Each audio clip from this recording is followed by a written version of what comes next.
leading to the Financial Times, our third paper this morning.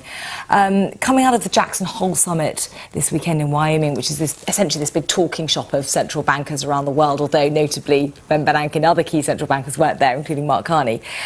One of the dominating topics was this crisis that we've seen in emerging markets, fluctuating currencies, including fluctuating sentiment as well.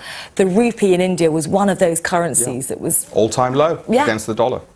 Absolutely. And it reminds us that quantitative easing in the US, whilst we thought it was all about the Western economies, the big Western economies are protecting the US in particular and therefore the rest of the world, shows us that although they might be out of the mess, the problem they've got now is they've got to think, well, to what extent do we owe any obligations to the rest of the world? Because, of course, the emerging markets are panicking, principally because the fear is if America eases back on quantitative easing in terms of printing dollars, well, then does that mean that we shouldn't be investing in the emerging markets, which are, of course, a lot weaker because they're smaller economies? I think it's been overdone, actually, the sell-off in the emerging markets, because if you remember, pre-crisis, these countries were doing incredibly well, and they're still all growing, including India, growing at about 5.5% per annum. So they are growing tremendously, and I think what's happened is, certainly with foreign exchange, we've sniffed blood. We know that it's a one-way bet with the rupee. So to some extent, these things feed upon themselves. So I think that crisis, to some extent, has been overdone. And there will be banks which might fail even in these economies, but it won't have the kind of systemic global risk